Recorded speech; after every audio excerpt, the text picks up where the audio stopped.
biggest reward and the biggest challenge in navigating the keyboard and the guitar on a daily basis are the vastly different navigational concepts. Looking at the keyboard, it's laid out in a very even linear fashion, much like a ruler. So it's easy to see where the half steps and the whole steps are, or the semitones and tones for our friends in the other parts of the world. It's also very visual where the two natural half steps fall that you need to remember when you start learning music. So you can just zip along from end to end like a big fat freeway on the keyboard, theoretically speaking. On the other hand, navigating through the same chromatic scale on the guitar is much more abstract. It's like locating coordinates on a grid or finding your way along some backroad adventure map using a compass.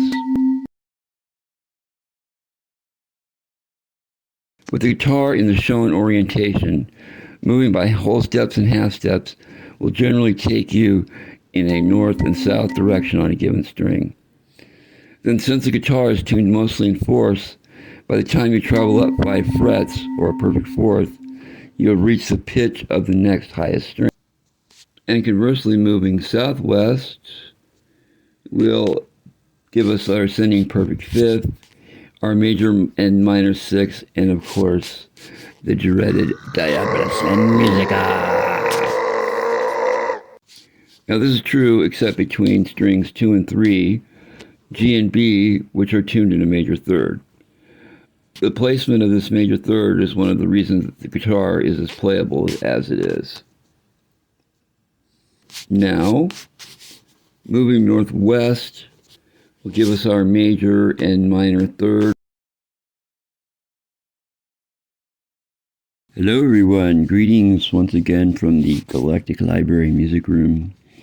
This is Cameron and I'm here as usual with my feline overlords. I do want to say a few words about this series, what I'm thinking and what we're going to be looking at going forward. I have before me a lot of technical notes in a binder here about what we are here for. However, the most important thing I have to offer the community, and the reason I feel I am drawn to do this YouTube thing, is to pass along some really hard-won lessons that I have acquired over several decades now, living with music day in and day out. Certainly the music business today bears little or no resemblance to what it did in the halcyon days of the 80s, 90s, and even the early 2000s. But universal truths do exist, and they endure, and seem to need to be discovered over and over again. And these universal truths were the same for Pythagoras, for Bach,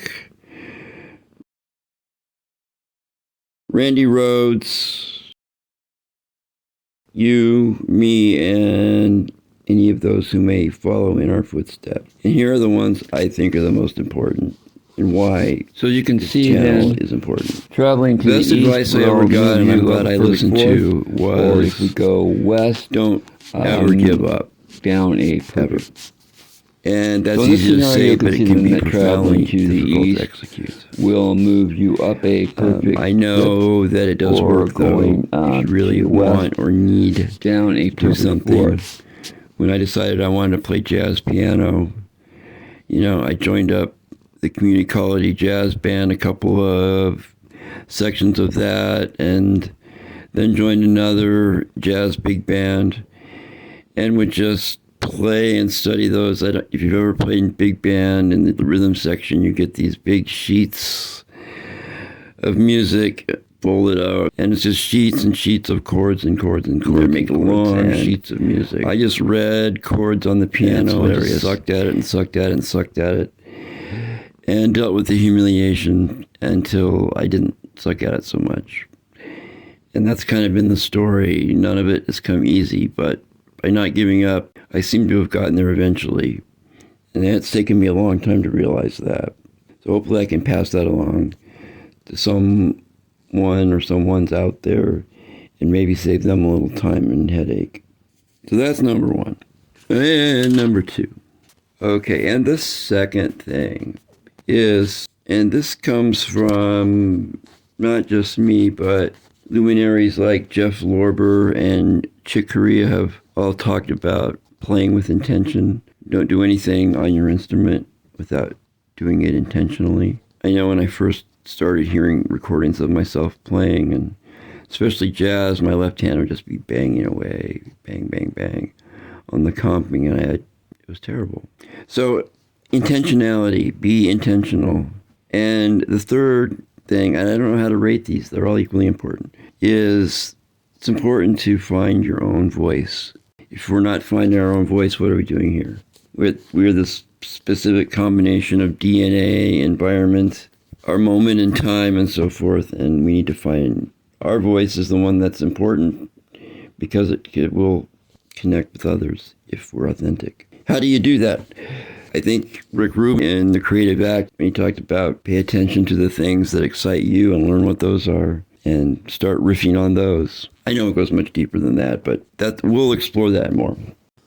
All right, so in seriousness then, just a few things that we're going to be looking forward to in terms of working with the guitar and the keyboards together is, I think it's frequency mixing and keeping things out of each other's way and enhancing each other. One of the best lessons I ever learned about playing keyboards in a band was playing in the studio with a cat who was much older and more experienced than me at the time. And he basically got frustrated with me and just told me, look, I'm going to come over there and tie your fucking left hand behind your back if you don't stop stepping on me.